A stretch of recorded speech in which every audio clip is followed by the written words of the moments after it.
आमचं गायपालन आहे छोटंसं. त्या गायपालनापासून आम्ही खूप उत्पन्न घेतलं. वडील आहेत आता दिवसभर गाई चारून आलेले. हे आमचं छोटंसं गायपालन आहे. हे छोटंसं आमचा शेड आहे, पण यापासून आम्हाला लाखो रुपये उत्पन्न भेटलेलं आहे. हे पुरं देशी लाल गायचं आहे. तर गायपालनामध्ये खूप पैसा आहे. गायपालनाचं आम्ही नियोजन एवढं व्यवस्थित करतो. चारा, पाणी, गोटा नियोजन बघा. हे होय खूप आम्हाला यापासून फायदा झालेला आहे. या माझ्या मराठी ब्लॉगमध्ये मी नागनाथ केंद्रीय शेतकरी आहे. I am belong to farmer family. हे गायपालन असं वाळला चारा खात्यात गाई कमी खर्चामध्ये जास्त उत्पन्न, असं करड गवत म्हणतो याला आम्ही. दिवसभर चारतो. मोकाट गायपालन आहे. मोकाट गायपालन करायचं, कमी खर्चात जास्त उत्पादन होतं. खर्च फार कमी येतो. अशावर गाई जातात. हे पुऱ्या गाभण्या गाई आहेत.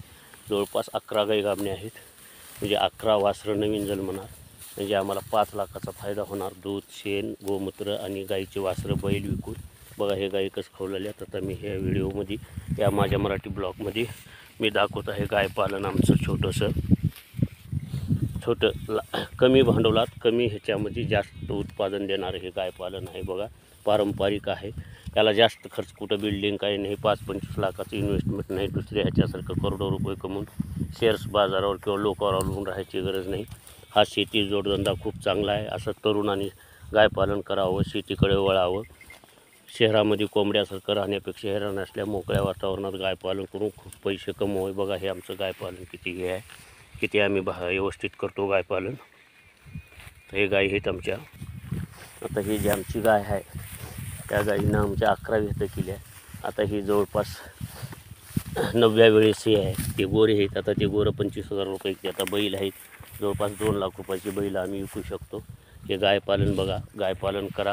हा व्हिडिओ जास्तीत जास्त शेतकऱ्यापर्यंत, तरुणापर्यंत, युवापर्यंत शेअर करा, जेणेकरून गायपालनाबद्दल माहिती मिळेल. वाळला चारा साठवून ठेवतो. पाण्याची व्यवस्था आम्ही तलावावर पाणी पाजवतो. आणि ह्या चॅनलला सबस्क्राईब करा.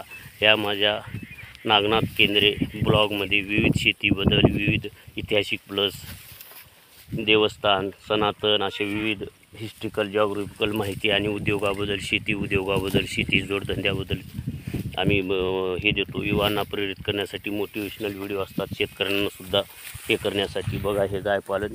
एक गाय म्हणजे 10 एकर शेतीला कव्हर करू शकते. तिच्या गोमूत्र आणि तिच्या शेणामध्ये आणि गोमूत्रामध्ये लाखो बॅक्टेरिया असतात, ज्यामुळे उत्पादन वाढतं, विषमुक्त अन्न होतं, आरोग्यात चांगलं निरोगी आरोग्य होतं. गाईच्या सानिध्यात राहिल्यामुळे शास्त्रामध्ये सुद्धा माहिती सांगितलेली आहे की आयुष्य वाढतं. निरोगी काया म्हणजे आरोग्य निरोगी राहतं. गायपालन हा खूप महत्त्वाचा आहे. पारंपरिक पूर्वीपासून गायपालन करत होते. देशी गाईचं दूध आणि देशी गाईचं तूप खाल्ल्यामुळे आयुष्य वाढते, तारुण्य टिकते, सौंदर्य वाढते, खूप काही फायदे होतात. गाय हे खरीच कामधेनू आहे आणि गायीपासून हे होते.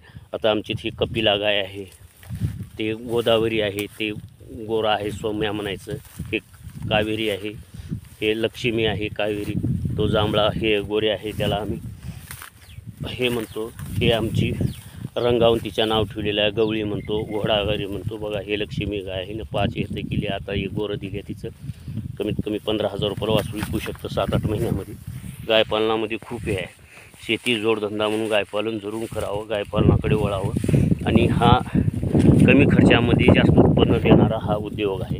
यामागे सांगण्याचा हेतू आणि उद्देश जो ऑब्जेक्टिव्ह आहे, म्हणजे शेती जोडधंदा खुल्या मोकाट पद्धतीनं बंदिस्त करायचं नाही. आणि हे आमच्या देशी नसलच्या गाय आहेत, लाल कंधारी, म्हणजे जसे आपल्या थारपारकर आहेत, राठी आहेत, गीर आहेत. गीर जास्त देतात. हा मध्यम लाल कंधारी असून नांदेड जिल्ह्यात आणि उदगीर तालुका म्हणजे आमचा जळकोट गुत्तीमध्ये कुठल्याही उष्ण वातावरणाला, कुठल्या ह्याला रोगी पडत नाहीत.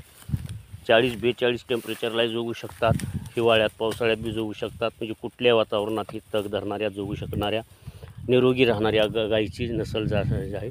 मध्यम दूध देतात. या गाईचे विशेष स्थान म्हणजे हे काटक असतात, मजबूत असतात. आणि या जातीचे बैल हे कामासाठी मजबूत आणि चपळ शेती कामासाठी म्हणून वापरले जाते. यांच्या बैलांना जास्त मागणी आहे. आता हे कमीत कमी 1.5 वर्षाचा आहे गोरा, ज्याला पालवाही म्हणलं जाते. हे कमीत कमी 25,000 रुपयाला आता विकू शकतो. तर गायपालनामध्ये खूप पैसा आहे आणि पैसा करून पैसा वापरा. गायपालनाचा फायदा घेऊन श्रीमंत व्हा. 10-15 हजाराची शहरात जाऊन नोकरी करण्यापेक्षा स्वतःचा उद्योग म्हणून गायपालन शेती करा. आता माझ्या वडिलाचं वय 80 वर्षे आहे.